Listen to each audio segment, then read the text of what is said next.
అమ్మా నాన్నలు లేక ఉన్న అస్సలు పట్టించుకోక తెగిన గాలిపటాల్లా ఒంటరితనం ఊబిలో కూరుకుపోయిన చిన్నారుల పాలిట అతనొక వెలుగుల జ్యోతి. నిస్సహాయులు, వీధి బాలలు, అనాథలు, అభాగ్య జీవితం గడుపుతున్న ఎందరినో అతడు హక్కున చేర్చుకున్నాడు. చిటికెన వేలు అందించి చదువుల మార్గంలో అడుగులు వేయించాడు. వసతి కల్పించి ఉపాధి శిక్షణ ఇప్పించి మీ అందరికీ నేను ఉన్నాను అని ఆ పసిమొహాల్లో విచ్చుకున్న వెన్నెల పువ్వుల్ని చూసి మురిసిపోయాడు.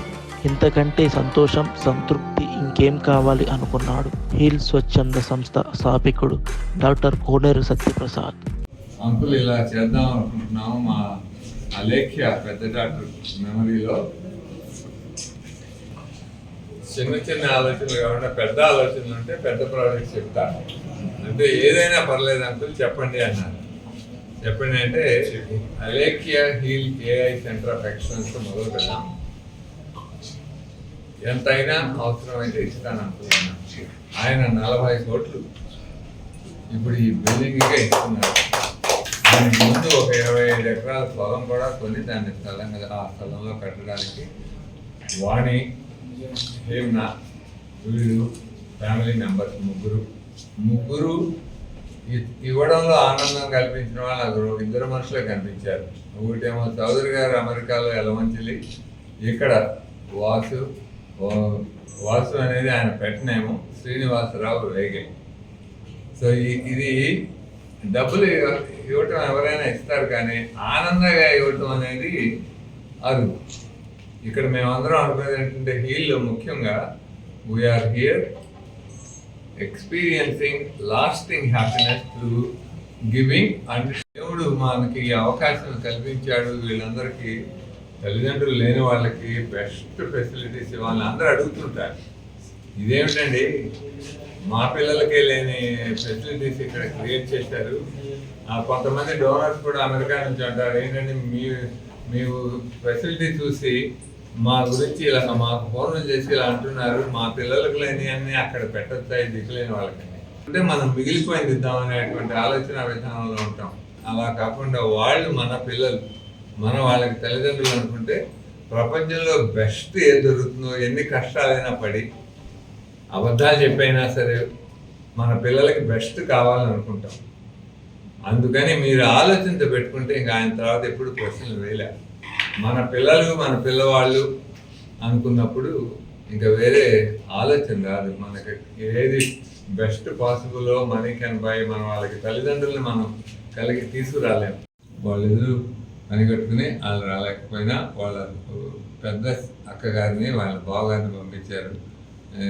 ఇది చాలా మంచి రోజు. హీల్ విషయంలో ఇది మాకు హిస్టారిక్ డే. మీరంతా వచ్చినందుకు చాలా థ్యాంక్ యూ. మీరు దీని గురించి చెప్పడమే కాకుండా ఉపయోగించుకునే వాళ్ళని ఇప్పుడు మనకి జమ్మూ కాశ్మీర్ నుంచి కేప్ కామరిన్ దాకా, కన్యాకుమారి దాకా వస్తున్నారు పిల్లలు. మీరు వీళ్ళని సద్వినియోగం చేసుకుంటారని మీకు తెలిసినప్పుడు వాళ్ళని ఇక్కడికి పంపించండి. వాళ్ళకి దోవ ఇక్కడ చూపిస్తే సరే. Thank you very much. మీకు ఏదైనా ప్రశ్నలు ఉంటే అడగండి, లేకపోతే డాక్టర్ వరప్రసాద్ రెడ్డి గారు మాట్లాడతారు ఒక నిమిషం. ఎందుకంటే ఆయన మళ్ళీ ఫ్లైట్ వెళ్ళాలి. అది అనుభవిస్తే అది డ్రగ్ అడిక్షన్ కన్నా చాలా పొటెంట్గా ఉంటుంది. అది చాలా ముఖ్యం. ఇప్పుడు ఏమిటంటే మనం డ్రగ్స్కి అడిక్ట్ అవుతున్నాం, కానీ ఇలాంటి మంచి పని షేర్ చేసుకోవడంలో వచ్చేటువంటి ఆనందానికి అడిక్ట్ అవుతారు. అది వరప్రసాద్ రెడ్డి గారు అంటున్నారు, మనం ఈ విలేజెస్లోనూ ఇక్కడికి వచ్చి ఉంటే ఎంత ఆనందంగా ఉంటుందని. మళ్ళీ మనం ఇదంతా చేయాలి. వారే చెప్తారు ఆ విషయాలు. ఆయన ఇవాళ 50th వెడ్డింగ్ యానివర్సరీ అయినా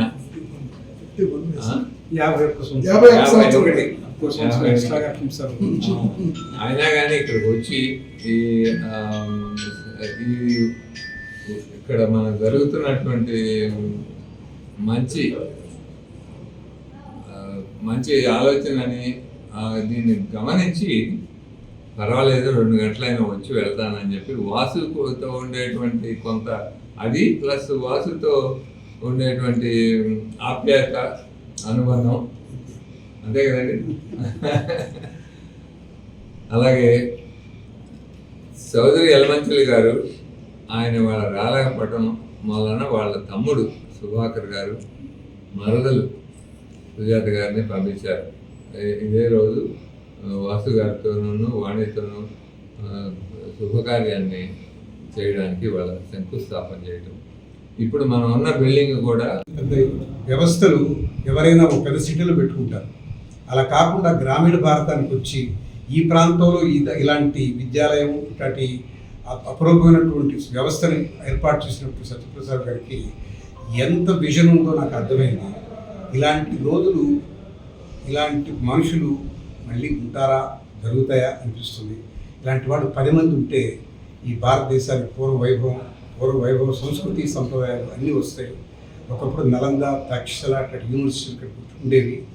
ఇతర దేశాల నుంచి ఇక్కడికి వచ్చి విద్యను అభ్యసించేవాళ్ళు. ఇవాళ రివర్స్ అయ్యి మనమంతా అమెరికాకు, కెనడాకు వెళ్ళి చదువుకునే పరిస్థితి వచ్చింది. ఈ పరిస్థితిని మనం తిరగరాయాల్సినటువంటి సందర్భాలు ఇలాంటి వాళ్ళ ఇనిషియేటివ్ వల్ల జరుగుతాయి. సత్యప్రసాద్ గారు, మీరు వైతాళికులు, మిమ్మల్ని అనుసరించి ఒక 10 మంది సత్యప్రసాద్ తయారైతే ఈ భారతం అద్భుతమైన నవీన సమాజాన్ని సృష్టించుకుంటుంది. వాల్యూలు ఉన్నటువంటి పౌరులుగా ఈ సమాజం తీర్చిదిద్దుకుంటుంది. ఇవాళ ఉన్నటువంటి విద్యాలయాలంతా ర్యాంక్ తప్పితే విలువలు ఉన్నటువంటి పిల్లల్ని సమాజానికి అందివ్వడం లేదు. వారు ఇక్కడ చేస్తున్నటువంటి కృషిలో పిల్లలకి కేవలం పాఠం అప్పచెప్పి రాసేటటువంటి విద్య కాదు, విద్యతో పాటు సంస్కారం నేర్పిస్తున్నారు, ఆలోచన శక్తిని ఇస్తున్నారు. ఒక విద్య అంటే కేవలం చదివి రాయడం కాదు, ఆలోచింపజేసే శక్తిని కలిగించడం. అలాంటి సృజనాత్మకత పిల్లల్లో వాళ్ళు గుర్తించి దాన్ని ప్రోత్సహించి కొత్త విద్యా విధానానికి దారితీసినటువంటి ఈ వ్యవస్థని మనం దేవాలయంగా భావించాలి. ఇలాంటి దేవాలయాలు చాలా కావాలి. అప్పుడే మళ్ళీ భారతదేశానికి పూర్వవైభవం వస్తుంది. మరో నలంద, తక్షశిల లాంటి విశ్వవిద్యాలయాలు వస్తాయి. మన విశ్వగురువుగా మళ్ళీ ఎదగాలంటే ఇలాంటి వ్యవస్థలు చాలా కావాలి. దీనికి ఈ మీడియా వాళ్ళు తగిన ప్రాచుర్యం కల్పించి ఇలాంటి గొప్ప పనులు కూడా అప్పుడప్పుడు గ్రామాల్లో జరుగుతున్న విషయం చెప్పండి. అందరూ సిటీస్కి పరిమితం కాకుండా ఇటువైపు చూడమనండి, గ్రామీణ ప్రాంతాన్ని ఉద్ధరించమనండి. 70% మంది ప్రజలు వ్యవసాయం మీద ఆధారపడిపోతున్నారు. ఏ ఇండస్ట్రీ ప్రోత్సాహం లేదు, వాళ్ళకి ఇవ్వాల్సిన టెక్నాలజీ లేదు. అన్ని టెక్నాలజీ పెరుగుతున్నాయి. మనకు సెల్ ఫోన్లు వచ్చినాయి, కొత్త కొత్త కార్లు వచ్చినాయి, కొత్త ఎన్నో రకాల గ్యాడ్జెట్స్ వచ్చినాయి. రైతు మాత్రం తన జీవితాన్ని ఏమనక మెరుగుపరచుకోలేకపోయాడు. దానికి కారణం ఏంటంటే ప్రభుత్వం ఉన్నటువంటి ఉదాసీనత.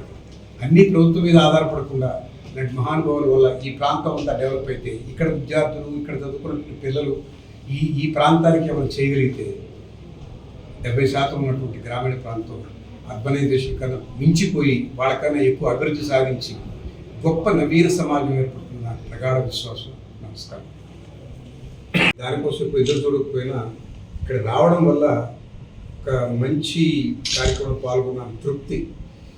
నేను చేసింది 50 సంవత్సరాల క్రితం తప్పేం కాదు, పర్వాలేదు, ఇలాంటి పుణ్య అవకాశం నాకు కలిగిందని చెప్పి భావిస్తున్నాను.